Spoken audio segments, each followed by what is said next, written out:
Hello everyone. स्वागत है आप सभी का वेदांत क्लासेस के इस ऑनलाइन प्लेटफॉर्म। साइंस के पिछले सेशन में हम लोगों ने तंत्रिका तंत्र पढ़ना स्टार्ट कर दिया था और तंत्रिका तंत्र में हम लोग जो है कल केंद्रीय तंत्रिका तंत्र यानी सेंट्रल नर्वस सिस्टम भी स्टार्ट कर चुके थे। और सेंट्रल नर्वस सिस्टम में हमें जो है दो चीज़ों के बारे में पढ़ना था।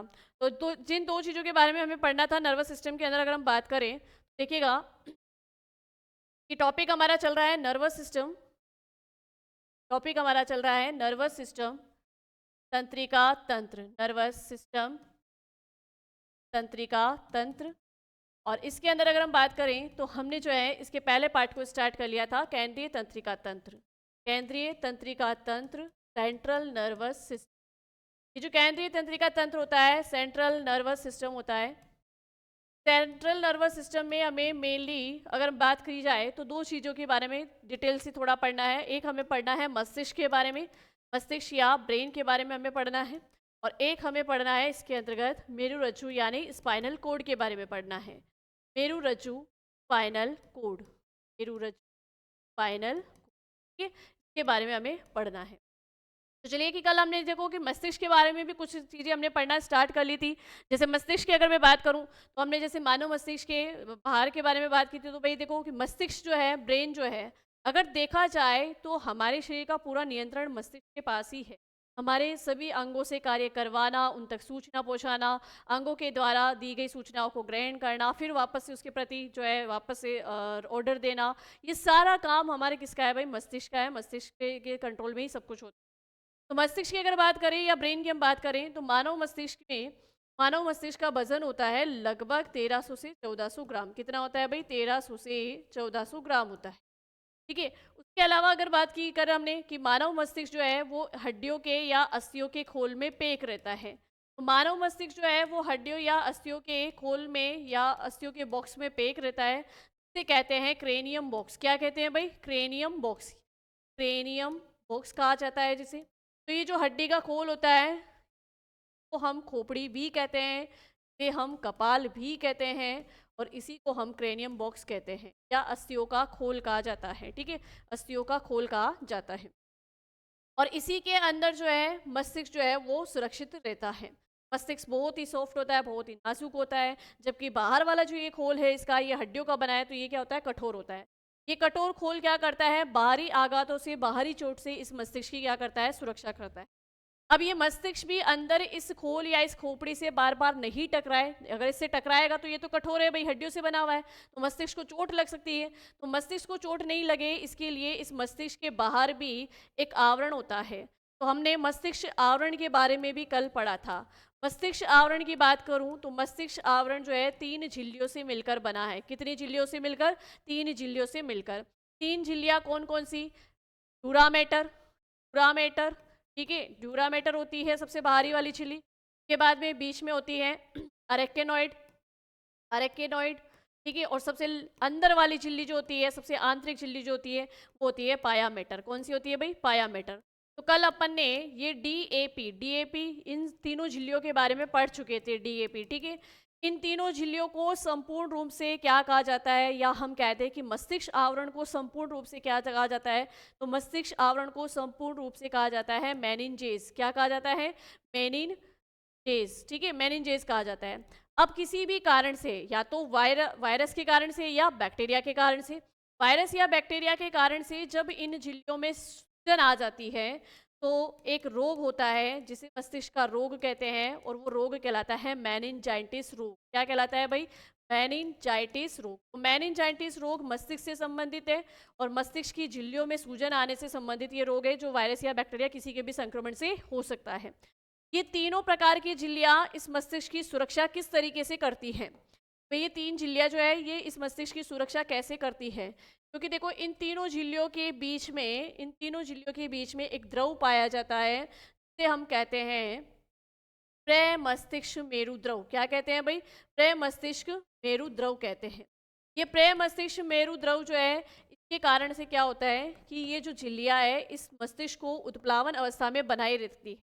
ठीक है, उत्प्लावन अवस्था में बनाए रखने का मतलब कि भाई मस्तिष्क यहाँ है तो यहाँ पर उत्प्लावन अवस्था में ऐसे तैरती हुई अवस्था में ही रहे, इससे अड़े नहीं, इनसे पे टच नहीं हो। ठीक है, तो मस्तिष्क को उत्प्लावन अवस्था में बनाए रखती है। साथ ही साथ इस प्रेम मस्तिष्क मेरुद्रव का एक और कार्य है, इस प्रेम मस्तिष्क मेरुद्रव के द्वारा मस्तिष्क का जो भी उत्सर्जित पदार्थ होगा वो भी शरीर से बाहर क्या कर दिया जाएगा, त्याग दिया जाएगा। तो मस्तिष्क को उत्प्लावन अवस्था में बनाए रखना प्रेम मस्तिष्क मेरुद्रव का काम है। मस्तिष्क को पोषण देना भी प्रेम मस्तिष्क मेरुद्रव का काम है। और उत्सर्जित पदार्थों को हटाने का काम भी किसका है भाई, प्रेम मस्तिष्क मेरुद्रव का ही काम है। ठीक है, चलिए तो यहाँ पर देखो कि ये पूरा काम हो गया भाई। हमने जो पहले मस्तिष्क की से बाहर की संरचना को देख ली कि मस्तिष्क होता है, उसके बाहर 3 झिल्लियाँ होती हैं और सबसे बाहर जो है कठोर आवरण होता है। ठीक है, चलो अब आगे अगर हम बात करें, कल हमने इसके बारे में हड्डियों के बारे में भी बात करी थी कि भाई जो ये मस्तिष्क की जो खोपड़ी या कपाल होती है, क्रेनियम बोक्स जो है वो जो है 8 प्रकार की हड्डियों से, मतलब उसमें 8 हड्डियां होती है ना। फ्रंटल हड्डी की बात करें तो 1 होती है संख्या में, पैराइटल हड्डियां 2 होती है, टेम्पोरल हड्डियां 2 होती है, ऑक्सीपिटल 1 होती है, अथोमेनॉइड अस्थि 1 होती है और स्फिनॉइड अस्थि भी 1 होती है। तो ये कल हम कर चुके थे, सिर्फ बाहरी संरचना हम जो है कल मस्तिष्क की देख चुके थे। आज हम बात करेंगे मस्तिष्क की आंतरिक संरचना पे। तो देखो मस्तिष्क की आंतरिक संरचना की बात करें तो मस्तिष्क को मानव मस्तिष्क की इंटरनल स्ट्रक्चर के बारे में बात करें तो मानव मस्तिष्क की आंतरिक संरचना 3 भागों में बटी है। यहाँ हम कहते हैं कि सुविधा की दृष्टि से, अध्ययन की सुविधा की दृष्टि से हम इसको 3 भागों में बांट के पढ़ेंगे। सबसे पहले हम बात करेंगे अग्र मस्तिष्क या फोर ब्रेन, अग्र मस्तिष्क या फोर ब्रेन, ठीक है, मध्य मस्तिष्क या मिड ब्रेन, पश्चिम मस्तिष्क या हिंड ब्रेन।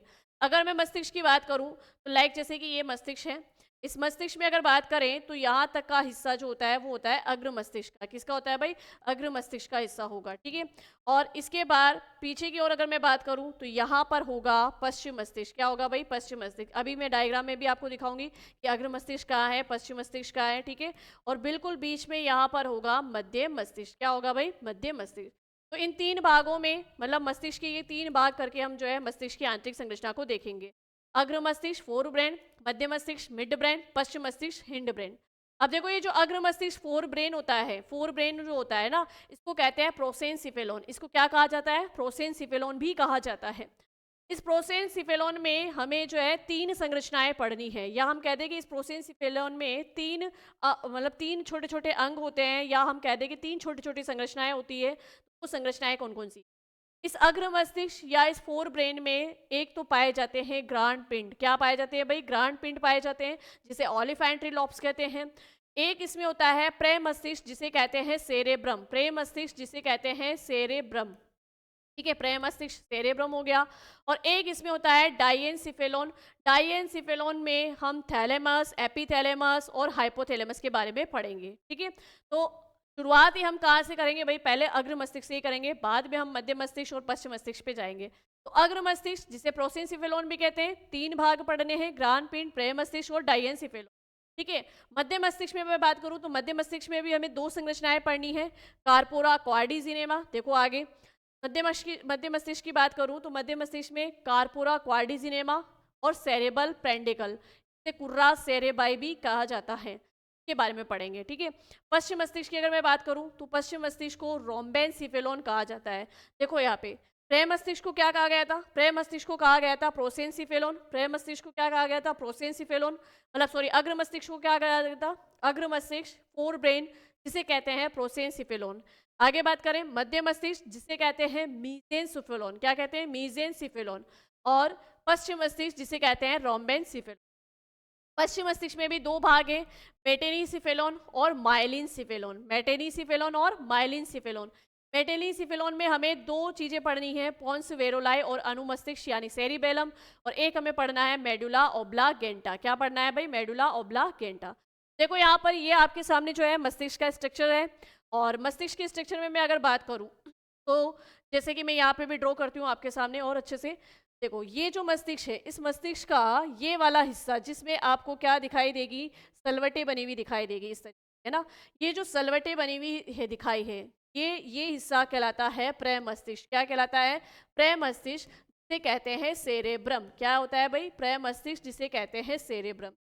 एक मानव मस्तिष्क के इस प्रे मस्तिष्क वाले भाग में जितनी ज़्यादा ये सलवटें होती है, कहा जाता है कि उस व्यक्ति का आईक्यू लेवल उतना ही अच्छा होता है। तो एक मस्तिष्क में ये जितनी ज़्यादा सलवटें होगी उतना ही ज़्यादा उसकी आईक्यू लेवल मतलब तेज होगी। ठीक है। तो प्रे मस्तिष्क हो गया। इस प्रे मस्तिष्क के नीचे अगर हम बात करें, प्रे मस्तिष्क के नीचे हम अगर हम बात करें, तो देखो प्रे मस्तिष्क के नीचे यहाँ से अगर मैं बात करूं तो यहाँ पर होता है, देखो यहाँ पर सबसे पहले तो इस जगह पाया जाता है ग्रांड पिंड। क्या पाया जाता है? ग्रांड पिंड, जिसे कहते हैं, देखो ये अपन ने यहाँ पर संरचना देखी थी ना भाई, अग्र मस्तिष्क। अग्र मस्तिष्क में 3 हिस्से कौन कौन से? ग्रांड पिंड जिसे ओलिफेंट्री लॉब्स कहते हैं, प्रे मस्तिष्क जिसे सेरेब्रम कहते हैं, और डायेनसिफेलोन जिसमें हम थैलेमस, एपिथैलेमस और हाइपोथैलेमस की बात करेंगे। ठीक है, तो देखो अग्र मस्तिष्क में ये प्रे मस्तिष्क, सेरेब्रम समझ में आ गया। यहीं पर एक छोटा सा पिंड होता है जिसे ग्रांड पिंड कहते हैं, ओलिफेंट्री लॉब्स कहते हैं। और इसी के नीचे ये वाला भाग, देखो यहाँ पर भी डायग्राम में भी दिखाया गया है आपको, है ना। डायग्राम में देखो ये वाला भाग कहलाता है चेतक, जिसे कहते हैं थैलेमस। क्या कहते हैं? जिसे थैलेमस। ठीक है, और इसी से आगे इस तरीके से ये जो निकला हुआ भाग दिख रहा है, ये कहलाता है अधस चेतक, यानी कि हाइपोथैलेमस। अधस चेतक से कहेंगे हम हाइपोथैलेमस। क्या कहेंगे भाई? हाइपोथैलेमस। ठीक है, थैलेमस और हाइपोथैलेमस हो गया ना। और इस थैलेमस के ऊपर भी एक और भाग होता है जिसे कहते हैं एपीथैलेमस। क्या कहते हैं भाई? एपीथैलेमस। तो ये एपीथैलेमस, थैलेमस और हाइपोथैलेमस, तीन, तो ये एक प्रे मस्तिष्क, ये वाला भाग प्रे मस्तिष्क, ठीक है, और ग्रांड पिंड, है ना, ये मिलकर बनाते हैं अग्र मस्तिष्क का हिस्सा। क्या बनाते हैं भाई? अग्र मस्तिष्क का हिस्सा। ठीक है, चलिए अब अग्र मस्तिष्क को ही पहले हम सबसे पहले पूरी इसी की पढ़ेंगे कि भाई प्रे मस्तिष्क क्या कार्य करता है, ग्रांड पिंड क्या कार्य करते हैं, थैलेमस, एपीथैलेमस और हाइपोथैलेमस के क्या कार्य होते हैं। तो चलो आगे आगे देखो, अग्र मस्तिष्क फोर ब्रेन। अग्र मस्तिष्क फोर ब्रेन में होते हैं ग्रांड पिंड। क्या होते हैं भाई? ग्रांड पिंड होते हैं जिसे कहते हैं ओलिफेंट्री लोब्स। क्या कहेंगे भाई? ओलिफेंट्री लोब्स। तो क्वेश्चन यहाँ से पुटअप होता है कि मस्तिष्क में किस जगह पे ग्रांड पिंड या ओलिफेंट्री लोब्स पाए जाते हैं? तो वो पाए जाते हैं कहाँ पर भाई? कहाँ पाए जाते हैं? वो पाए जाते हैं कहाँ पर? अग्र मस्तिष्क में। ठीक है, चलिए अब देखो, मस्तिष्क की अदर सतह से दिखते हैं और ये जोड़ी के रूप में होते हैं। इनका मेन काम क्या है? ये सूंघने की क्रिया से संबंधित है भाई। ये जो ग्रांड पिंड होते हैं, हमें कोई किसी भी चीज़ की स्मेल आती है ना, अब देखो स्मेल दोनों ही तरह की हो सकती है, अच्छी स्मेल भी हो सकती है और बुरी स्मेल भी हो सकती है। हम किसी भी स्मेल को महसूस करते हैं, वो किसके कारण से भाई? ग्रांड पिंड के कारण से। और ये मस्तिष्क में किस जगह होते हैं? ये मस्तिष्क में, अग्र मस्तिष्क में होते हैं। अग्र मस्तिष्क में भी, अग्र मस्तिष्क के अंदर होते हैं कौन से भाई? ग्रांड पिंड होते हैं, जो सूंघने की क्रिया के लिए संबंधित है। क्वेश्चन यहाँ से भी पुटअप हो सकता है कि सूंघने की क्रिया से संबंधित मस्तिष्क में कौन सी संरचना होती है? तो ग्रांड पिंड या ओलिफेंट्री लोब्स होते हैं। उसके बाद बात करें तो मस्तिष्क में आता है प्रे मस्तिष्क। क्या आता है भाई? नेक्स्ट भाग अगर हम बात करें प्रे मस्तिष्क, जो मैंने आपको कहा था कि जिसे सेरेब्रम भी कहते हैं। देखो प्रे मस्तिष्क को याद रखना कि इसे सेरेब्रम कहते हैं। आगे हम पढ़ेंगे अनुमस्तिष्क, जिसे सेरिबेलम कहते हैं। क्या कहते हैं? सेरिबेलम। प्रे मस्तिष्क, सेरेब्रम, ठीक है, ये भी किसका हिस्सा है भाई? अग्र मस्तिष्क का हिस्सा है। और मैंने आपको बताया था कि भाई ये जो मस्तिष्क की संरचना होती है, इसमें ये सलवटों वाला हिस्सा, सलवटों वाला जो ये भाग है, यही क्या कहलाता है? प्रे मस्तिष्क। क्या कहलाता है? प्रे मस्तिष्क कहलाता है। ठीक है, चलिए, मस्तिष्क का सबसे बड़ा भाग होता है सेरेब्रम। मस्तिष्क का सबसे बड़ा हिस्सा होता है सेरेब्रम। इस पर उबार एवं गर्त होने से, ये उबार एवं ये गर्त होने से इसकी क्षमता में वृद्धि होती है। तो भाई इस पर ये जितने उबार, जितने गर्त होंगे, मैंने पहले ही बता दिया आपको कि जितनी ज़्यादा ये सलवटें होगी, उस व्यक्ति का आईक्यू लेवल उतना ही ज़्यादा फास्ट होगा। एक गहरी खाज के द्वारा ये दो गोलार्धों में विभाजित होता है। यहाँ पर एक गहरी खाज होती है, ये दो गोलार्धों में विभाजित रहता है। प्रे मस्तिष्क के कार्य क्या है? प्रे मस्तिष्क के सोचने समझने, हम किसी पा रहे हैं, हम किसी को देखकर उसको समझ पा रहे हैं ना, या वस्तुओं को याद रखने की, यानी हम कह दें कि हमारी स्मरण शक्ति का केंद्र किसका भाई? हमारी सोचने समझने और हमारे स्मरण शक्ति का केंद्र होता है प्रे मस्तिष्क। ये अभी मैंने कहा ना, जितनी ज्यादा सलवटें होगी उतना ज्यादा आईक्यू लेवल होगा। तो इसका मतलब सोचने समझने और स्मरण शक्ति कहाँ से होगी भाई? हमारे मस्तिष्क के अंदर, प्रे मस्तिष्क यानी सेरेब्रम से। प्रे मस्तिष्क के सोचने समझने, वस्तुओं को याद रखने, तर्क बहस करने, ठीक है, और ऐच्छिक क्रियाओं के नियंत्रण आदि कार्यों से संबंधित है। ऐच्छिक क्रियाएं भाई जो ऐच्छिक पेशियों द्वारा की जाती है ना, वॉलेंट्री रिएक्शन जो होती है। तो ऐच्छिक क्रियाएं जो कि भाई हम अपने हिसाब से, हमारे मतलब हम हमारी मर्जी से जो कार्य करते हैं, वो होते हैं ऐच्छिक क्रियाओं के अंदर। ठीक है, तो प्रे मस्तिष्क के सोचने समझने, वस्तुओं को याद रखने, तर्क बहस करने, ऐच्छिक क्रियाओं के नियंत्रण आदि कार्यों से संबंधित। प्रे मस्तिष्क के द्वारा कौन कौन से कार्य किए जाते हैं, ये आपको याद रखने हैं। क्वेश्चन तो सीधा यही पूछा जाता है कि हमारे मस्तिष्क में स्मरण शक्ति का केंद्र कौन सा है, प्रमस्तिष्क सेरेब्रम, प्रमस्तिष्क सेरेब्रम। ठीक है, चलिए आगे बढ़े। आगे देखिए कि दाया प्रमस्तिष्क, भाई ये जो दो प्रमस्तिष्क है ये दो गोलार्धों में बटा रहता है, हम इसको सुविधा की दृष्टि से ऐसे देख लो ना कि भाई ये दो गोलार्धों में बटा है। इसके अंदर अगर हम बात करें दाया गोलार्ध यानी कि राइट सेरेबल, इसको हेमिस्फीयर कहते हैं, और प्रेमस्तिष्क बाया वाला जो प्रेमस्तिष्क गोलार्ध है इसको लेफ्ट सेरेब्रल हेमिस्फीयर कहते हैं। ठीक है, देखो दाया प्रेमस्तिष्क गोलार्ध जिसे राइट सेरेबल हेमिस्फीयर कहते हैं शरीर के बाएं भाग का नियंत्रण करता है। जो दाया गोलार्ध है वो हमारे शरीर के सभी बाएं अंग जितने भी है, बाई साइड के जितने भी अंग है उस पर नियंत्रण करने का काम करता है, अपोजिट काम कर रहा है। और जो प्रेमस्तिष्क का जबकि बाया प्रेमस्तिष्क गोलार्ध लेफ्ट सेरेब्रल हेमिस्फीयर शरीर के दाएं भाग का नियंत्रण करता है। समझ में आ गई ये बात? तो राइट सेरेब्रल हेमिस्फीयर और लेफ्ट सेरेब्रल हेमिस्फीयर, क्लियर है यहाँ पे? चलिए अब आगे देखो कि ये तो हो गया प्रेमस्तिष्क। तो प्रेमस्तिष्क के मेन कार्य को याद रखिएगा। प्रेमस्तिष्क मस्तिष्क का सबसे बड़ा भाग होता है, इसे सेरेब्रम कहते हैं। अब देखो उसके बाद में हमें पढ़ना था डाइएनसिफेलोन। क्या पढ़ना था? डाइएनसिफेलोन। और डाइएनसिफेलोन में तीन चीजें पढ़नी हमें, है ना। अग्र मस्तिष्क का तीसरा भाग आता है डाइएनसिफेलोन। इस डाइएनसिफेलोन में क्या क्या होता है? तो डाइएनसिफेलोन में देखो एपिथैलेमस होगा, थैलेमस होगा और एपिथैलेमस, थैलेमस और हाइपोथैलेमस, एपिथैलेमस, थैलेमस और हाइपोथैलेमस। ठीक है, ये तीन चीजें, ये तीन हो गई। ठीक है, तो अब इसको देखो एपिथैलेमस पीनियल ग्रंथि से जुड़ी होती है, ये पीनियल ग्रंथि से जुड़ी होती है। तो देखो यहाँ पे आपको फिर से जो है हमारे पास ये जो मस्तिष्क का स्ट्रक्चर है इसके अंदर देखो आप, इस पे यहाँ पर जैसे ही ये एपिथैलेमस होता है ना, इस थैलेमस के सबसे अंतिम छोर पे देखो यहाँ होती है पीनियल ग्रंथि। क्या होती है भाई? ये पीनियल ग्रंथि।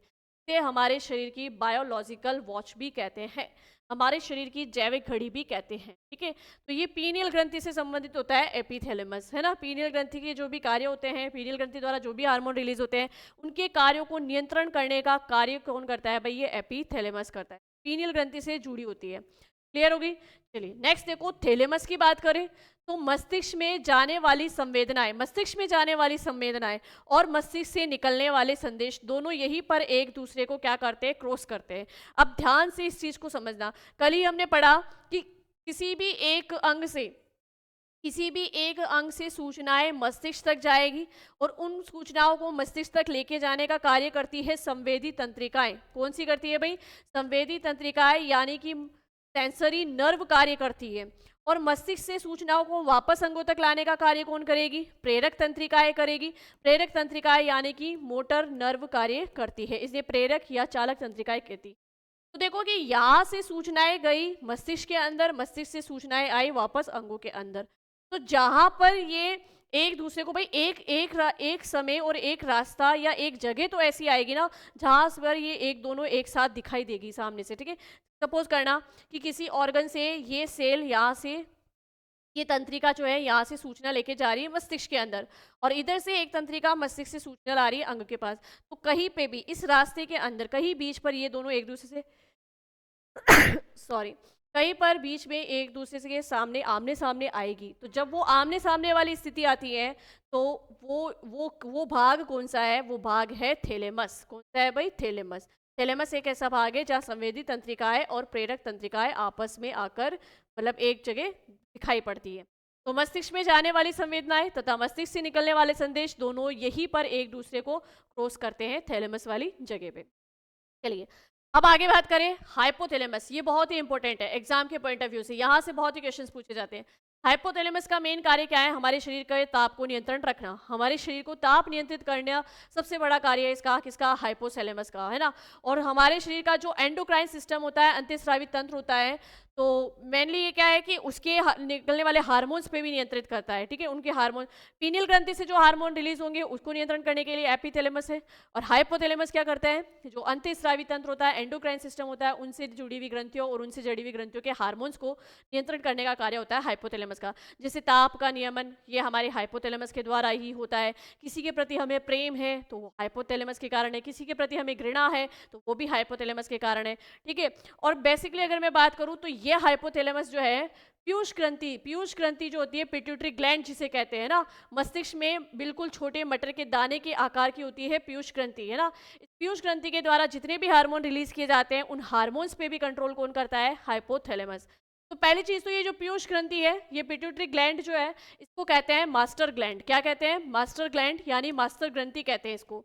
और इस पे भी नियंत्रण रखने वाला एक सुप्रीम कमांडर आ गया, और वो सुप्रीम कमांडर कौन है भाई? हाइपोथैलेमस। तो हाइपोथैलेमस को कहा जाता है master of master gland. Hypothalamus को क्या कहा जाएगा? मास्टर ऑफ मास्टर ग्लैंड, ठीक है। तो मास्टर ग्लैंड कौन भाई? मास्टर ग्लैंड तो पीयूष ग्रंथि, और मास्टर ऑफ मास्टर ग्लैंड कौन होगा? हाइपोथैलेमस। तो देखो हाइपोथैलेमस की अगर हम बात करें तो अंतःस्रावी तंत्र का सुप्रीम कमांडर, जो कि ये पीयूष ग्रंथि का नियंत्रण करता है। पीयूष ग्रंथि का नियंत्रण यानी कि पीयूष ग्रंथि से निकलने वाले हार्मोन्स पे कंट्रोल करता है। क्लियर हो गई ये बात? नेक्स्ट देखो, ये हमारे शरीर में क्या कार्य करेगा? शारीरिक तापमान का नियमन करेगा, ठीक है। भावनाओं से नियंत्रण से संबंधित है। भावनाएं मैंने आपको बता दी, जैसे किसी के प्रति प्रेम होना, किसी पे घृणा करना, ठीक है। हमारे, और जैसे हमें नींद लेनी है, रात को सोना है, जगना है, कितना क्या, सारी हमारी इमोशंस पे कंट्रोल करने वाला कौन है? हाइपोथैलेमस, ठीक है। फिर देखो भूख प्यास का अनुभव, हमें भूख लग रही है, हमें प्यास लग रही है, ये भी अनुभव हमें किसके द्वारा होता है भाई? इसके केंद्र भी कहाँ होते हैं? हाइपोथैलेमस के। इसके लिए एक ही क्वेश्चन है जो हमेशा एग्जाम में बार बार वही रिपीट होता है ना, जैसे कि भूख प्यास स्नेह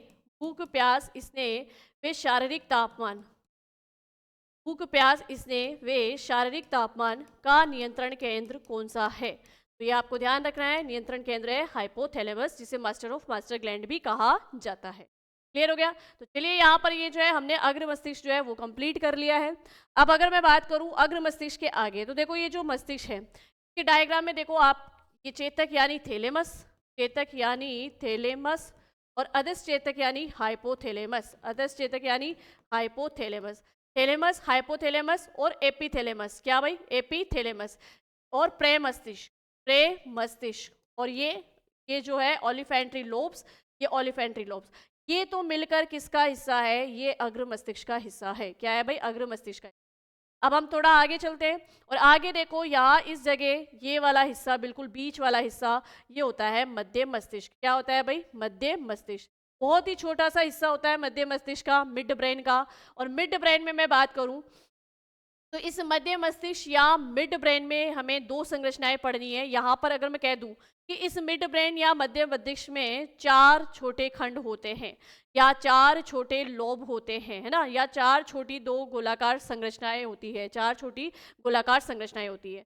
तो अब इन 4 छोटी गोलाकार संरचनाओं को हम संयुक्त रूप से क्या कहते हैं? इनको हम कहते हैं कार्पोरा क्वाड्रिजिनेमा। क्या कहते हैं भाई? कार्पोरा क्वाड्रिजिनेमा। ये कार्पोरा क्वाड्रिजिनेमा है, यानी ये 4 छोटे पिंड है। एक तरीके से ऐसे ही समझ लो कि ये 4 छोटे पिंड है, 4 छोटे लोब है, और इन्हीं को हम चारों पिंडों को ही क्या कहते हैं? कार्पोरा क्वाड्रिजिनेमा। तो क्वेश्चन बनता है कि कार्पोरा क्वाड्रिजिनेमा मस्तिष्क में कहाँ स्थित होता है? तो मस्तिष्क में मध्य मस्तिष्क यानी मिड ब्रेन में स्थित होता है कार्पोरा क्वाड्रिजिनेमा। और 4 छोटी छोटी ठोस गोलाकार संरचनाएं हैं जिनको हम कार्पोरा क्वाड्रिजिनेमा कहते हैं। इसमें से 2 ठोस गोलाकार छोटी संरचनाएं ये कार्य करती है देखने का। क्या कार्य करती है? देखने का। और ये 2 छोटे पिंड जो है गोलाकार संरचनाएं, ये कार्य करते हैं सुनने का। क्या कार्य करते हैं भाई? सुनने का। तो क्वेश्चन बनता है कि देखने व सुनने के केंद्र मानव मस्तिष्क में किस जगह स्थित होते हैं? तो देखने और सुनने के केंद्र मानव मस्तिष्क में मध्य मस्तिष्क में स्थित होते हैं, जिन्हें कहा जाता है कार्पोरा क्वाड्रिजिनेमा। तो क्या है कार्पोरा क्वाड्रिजिनेमा? 4 ठोस गोल छोटी संरचनाएं जो देखने एवं सुनने की क्रिया से संबंधित है। तो देखने एवं सुनने के केंद्र होते हैं मध्य मस्तिष्क के पास में। समझ में आ गई? देखो, सोचने, समझने, स्मरण शक्ति, ताप नियमन, भूख प्यास नियमन, सभी इमोशंस पे नियमन और स्मरण शक्ति का नियमन, और साथ ही साथ में सूंघने का जो होता है, मतलब स्मेल पहचानने का नियंत्रण, ये तो होते हैं अग्र मस्तिष्क में, ठीक है। और बाकी अगर बात आ जाए देखने सुनने से कार्य से संबंधित, तो वो होते हैं मध्य मस्तिष्क में। अब देखो कि सेरेब्रल पेंडिकल यानी क्रूरा लिखना है यहाँ पे ना, क्रूरा सेरेब्राई। सेरेब्रल पेंडिकल या क्रूरा सेरेबाई, ये फाइबर तंतु में संरचनाएं जो कि सेरेब्रम प्रेम मस्तिष्क गोलार्धों को मस्तिष्क के अन्य भाग से जोड़ते हैं। ये छोटे छोटे तंतु में संरचनाएं होती है जो जिस ये पाई तो कहाँ जाती है, मध्य मस्तिष्क में, ठीक है।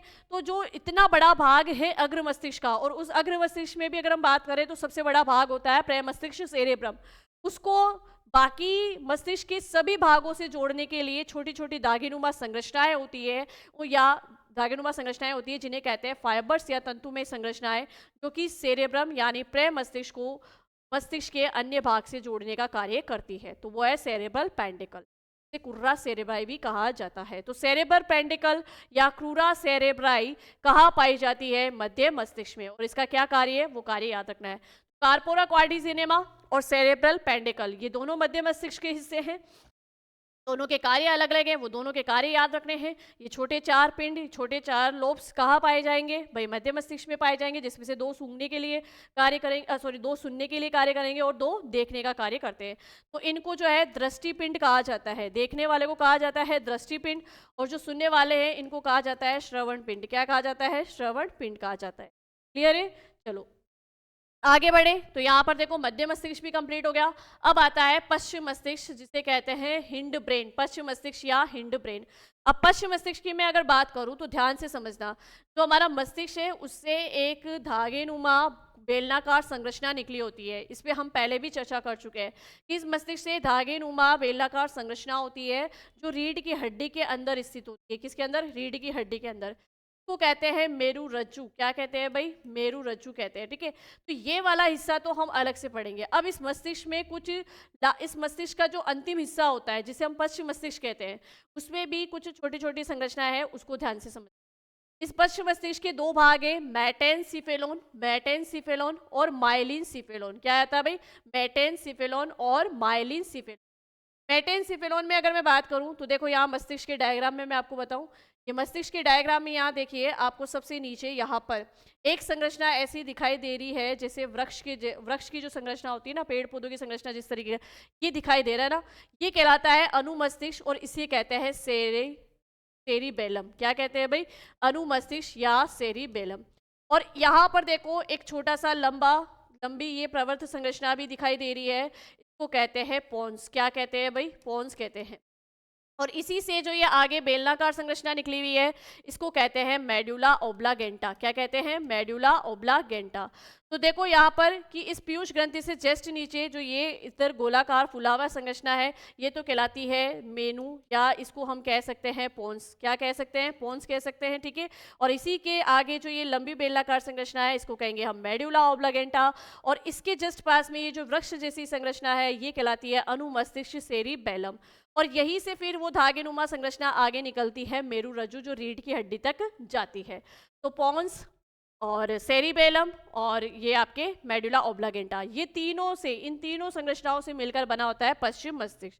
देखो पश्चिम मस्तिष्क में मेटेनसिफेलोन की हम बात करें, पश्चिम मस्तिष्क में मेटेनसिफेलोन की हम बात करें तो इसमें हम दो संरचनाओं को रखेंगे, पोन्स वेरोलाई और अनुमस्तिष्क यानी सेरिबेलम। ये दो संरचनाओं को रखेंगे। यहाँ मैं आपके लिए कि भाई आपको अच्छे से समझ में आ जाए तो ये डायग्राम फिर से मैं यहाँ बना देती हूँ। तो देखो ये लीजिए, यहाँ पर ये होता है पोन्स। क्या होता है, पोन्स बोरेलाई होता है, और इसी के पास में एक ऐसी वृक्ष की जैसी जो संरचनाएं होती है वो बनी हुई रहती है, ठीक है। इसको कहते हैं सेरिबेलम, सेरिबेलम यानी कि अनुमस्तिष्क, ठीक है। और ये होता है मेडुला ओब्लागेंटा, ये हिस्सा कहलाता है मेडुला ओब्लागेंटा, मेडुला ओब्लागेंटा, ठीक है। तो ये तीन संरचनाएं होती है। अब इन तीनों संरचनाओं के हम लोग क्या करेंगे, ये कार्य देखेंगे। तो मेटेनसिफेलोन को पढ़ लेते हैं पहले। मेटेनसिफेलोन में देखो पोन्स वेरोलाई और अनुमस्तिष्क यानी सेरिबेलम। अब ये जो पोन्स वेरोलाई होती है तंतु में संरचना है जो कि पश्चिम मस्तिष्क को अन्य भागों से जोड़ता है। अब इस पश्चिम मस्तिष्क को मस्तिष्क के सारे भागों से जोड़ने वाली जो फाइबर्स होती है वो कहलाती है पोन्स वेरोलाई, ठीक है, पोन्स वेरोलाई। यहीं पर, यहाँ पर पोन्स वेरोलाई पर ही न्यूमोटॉक्सी केंद्र यानी श्वसन के केंद्र पाए जाते हैं। तो पूछा जा सकता है कि पोन्स वोरोलाई मतलब मानव मस्तिष्क में श्वसन के केंद्र कहाँ पाए जाते हैं। तो मानव मस्तिष्क में श्वसन, भाई जो हमारा श्वसन तंत्र है उसके सारे कार्यों को नियंत्रण करने के लिए मानव मस्तिष्क में किस जगह उसका स्थान होता है। तो मानव मस्तिष्क में अगर मैं बात करूँ तो श्वसन तंत्र के सभी कार्यों को नियंत्रण करने के लिए जो श्वसन केंद्र होता है वो होता है कहाँ पर, पोन्स वेरोलाई में होता है। और पोन्स वेरोलाई के लिए आपको एक चीज और याद रखती है कि मानव मस्तिष्क का सबसे छोटा हिस्सा, मानव मस्तिष्क का सबसे छोटा भाग, भाई सबसे बड़ा भाग तो क्या था, प्रमस्तिष्क सेरेब्रम था, और सबसे छोटा भाग होता है पोन्स वेरोलाई, है ना। तो मानव मस्तिष्क का छोटा भाग। अब इसका काम क्या है भाई, ये तंतु में संरचना है जो कि पश्चिम मस्तिष्क को अन्य भागों से जोड़ती है और यहीं पर न्यूमोटॉक्सिक केंद्र यानी श्वसन केंद्र पाए जाते हैं। तो ये क्वेश्चन पुटअप हो सकता है कि न्यूमोटॉक्सिक केंद्र या श्वसन केंद्र किस जगह पाए जाते हैं मस्तिष्क में, तो पोन्स में पाए जाते हैं। चलिए फिर देखो अनुमस्तिष्क सेरिबेलम की बात करें, जो मैंने आपको कहा कि वृक्ष जैसी संरचना होती है उसकी। तो देखो मस्तिष्क का दूसरा सबसे बड़ा भाग है, मस्तिष्क का सबसे पहला भाग तो क्या है, सेरेब्रम जिसको हम कहते हैं प्रमस्तिष्क, और अनुमस्तिष्क जो है वो मस्तिष्क का दूसरा सबसे बड़ा भाग है जिसे हम कहेंगे सेरिबेलम। क्या कहेंगे भाई, सेरिबेलम। सेरिबेलम शारीरिक संतुलन बनाए रखता है। भाई जब भी कोई अल्कोहल पीता है ना कोई व्यक्ति, तो अल्कोहल पीने से आपने देखा होगा उसकी शारीरिक संतुलन बिगड़ जाता है, क्योंकि जो व्यक्ति अल्कोहल का सेवन करते हैं उनका ये अनुमस्तिष्क यानी सेरेब्रेलम जो है ये प्रॉपर रूप से काम करना बंद कर देता है, तो उसका शारीरिक नियंत्रण भी नहीं रह पाता है। ठीक है, तो देखो यहाँ पर कि सबसे पहली चीज कि इस अनुमस्तिष्क या सेरिबेलम का कार्य क्या है, शारीरिक संतुलन बनाए रखना, ये ऐच्छिक पेशियों पर नियंत्रण रखता है और अल्कोहल से प्रभावित होता है। तो जो अल्कोहल का सेवन करेंगे उनमें यह सेरिबेलम जो है वो प्रभावित होगा। आगे बढ़े और आगे देखो, आगे ये है कि माइलिन सिफेलोन, जिसे हम माइलिन सिफेलोन वाला भाग जो है इसमें हम पढ़ेंगे मेडुला ओब्लागेंटा। तो देखना ध्यान से, सेरेब्रम जो है वो ऐच्छिक पेशियों पे नियंत्रण करता है, प्रेमस्तिष्क भी ऐच्छिक पेशियों पे नियंत्रण करता है, और यहाँ पर ये जो मेडुला ओब्लागेंटा है ये हमारी अनैच्छिक क्रियाओं पर नियमन करता है। भाई अनैच्छिक क्रियाएं क्या होती है, अनैच्छिक क्रियाएं जिस पे हमारा नियंत्रण नहीं है, जैसे कि हमारी हार्ट बीट्स, हृदय की धड़कन पे हमारा नियंत्रण नहीं है, हमारी आंखों का पलक मतलब पलकों का झपकना इस पे हमारा नियंत्रण नहीं है। तो ऐसी पेशियां जिसका कंट्रोल मतलब हम हमारी इच्छा के अनुसार नहीं कर सकते हैं, वो होती है अनैच्छिक पेशियां, या हम कह सकते हैं कि वो रिएक्शन होती है इनवॉलेंट्रीज। क्या होती है, इनवॉलेंट्रीज। ठीक है, तो यहाँ पर देखिएगा कि अनैच्छिक क्रियाओं का नियमन कौन करेगा भाई, मेडुला ओब्लागेंटा। तो इसमें हृदय धड़कन आ गई, आंतरिक अंगों की गतियाँ आ गई, ठीक है, मतलब आंखों का पलकना झपकना करना, ये सारी क्रियाएं जो है वो मेडुला ओब्लागेंटा के कंट्रोल में है। पूरा शारीरिक संतुलन सेरिबेलम के कंट्रोल में है, लेकिन अनैच्छिक पेशियों का कंट्रोल मेडुला ओब्लागेंटा के कंट्रोल में। क्लियर हो गया ये। चलिए आगे बढ़े और आगे देखो, चलिए आज तो हम जो है यहाँ तक भाई मस्तिष्क के बारे में हमने जो है अग्र मस्तिष्क पढ़ लिया, पश्चिम मस्तिष्क पढ़ लिया। अब हम आगे कल की क्लास में पढ़ेंगे मेरु रज्जु के बारे में। मतलब अगर मैं बात करूँ कि हम पढ़ रहे थे केंद्रीय तंत्रिका तंत्र, देखो केंद्रीय तंत्रिका तंत्र में केंद्रीय तंत्रिका तंत्र में मैं बात करूँ तो हम लोग जो है मस्तिष्क के बारे में पढ़ रहे थे, और मस्तिष्क के हमने 3 भाग करें। मस्तिष्क में हमने अग्र मस्तिष्क, इस अग्र मस्तिष्क के अंदर मैं बात करूं यानी कि अग्र मस्तिष्क जिसे हम कहते हैं फोर ब्रेन, इस फोर ब्रेन में हमने 3 चीज़ें पढ़ी हैं। हमने ओलिफेंट्री लोब यानी ग्रांड पिंड के बारे में पढ़ा, हमने प्रेमस्तिष्क यानी कि सेरेब्रम के बारे में पढ़ा, और हमने डाईएनसेफेलॉन जिसके अंतर्गत हमने थैलेमस, एपिथैलेमस, थैलेमस और हाइपोथैलेमस के बारे में पढ़ा। ठीक है, तो हमने अग्र मस्तिष्क को कंप्लीट किया, इसमें आने वाली सारी संरचनाओं को कंप्लीट किया, और उन संरचनाओं के क्या कार्य होते हैं उन कार्यों पर भी हमने चर्चा की, और कार्य ही सबसे इंपॉर्टेंट है, वही क्वेश्चंस में पूछे जाते हैं। उसके बाद में हमने मध्य मस्तिष्क के बारे में पढ़ा, और मध्य मस्तिष्क में हमने 4 पिंडों के बारे में पढ़ा। मध्य मस्तिष्क में 2 संरचनाएं पढ़ी हमने, कार्पोरा क्वाड्रिजिनेमा जो कि 4 छोटी छोटी गोलाकार संरचनाएं होती हैं, जिसमें से 2 देखने का और 2 सुनने का कार्य करती है। ठीक है, और एक इसमें हमने पढ़ा कूरा सेरेब्लाई यानी सेरेब्रम पेंडेलम।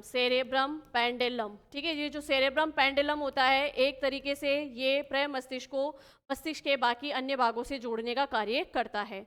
ठीक है, देन उसके बाद में हमने पढ़ा पश्चिम मस्तिष्क, और पश्चिम मस्तिष्क के अंतर्गत अगर मैं बात करूं तो पश्चिम मस्तिष्क में हमने 3 संरचनाएं पढ़ी। पोन्स के बारे में पढ़ा जहां पर कि श्वसन केंद्र होते हैं, पोन्स बोरेलाई जहां पर श्वसन केंद्र पाए जाते हैं, तंतुनुम में संरचनाएं होती है ये। उसके बाद में हमने पढ़ा उसके बाद में हमने अनुमस्तिष्क यानी सेरिबेलम के बारे में पढ़ा। अनुमस्तिष्क सेरिबेलम के बारे में पढ़ा, जो कि हमारी ऐच्छिक क्रियाओं पे नियंत्रण करता है, शारीरिक संतुलन बनाए रखता है। सेरेबेलम, सेरेबेलम, ठीक है।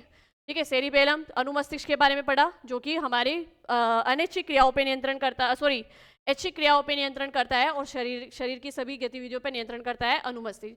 उसके बाद में हमने पढ़ा मेडुला ओब्लागेंटा, जो कि हमारी अनैच्छिक क्रियाओं पे यानी इनवॉलंटरी रिएक्शन पे कंट्रोल करता है ना, मेडुला ओब्लागेंटा।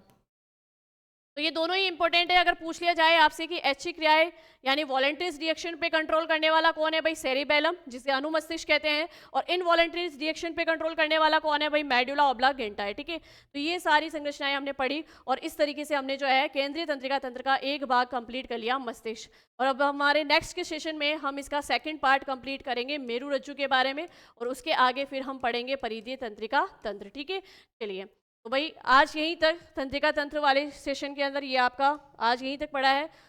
पढ़ते रहिए, बस आप इसी तरीके से बढ़ते रहिए, मेहनत करते रहिए, बने रहिए वेदांत क्लासेस के साथ में। मिलते हैं हम हमारी नेक्स्ट क्लास में, तब तक के लिए थैंक यू।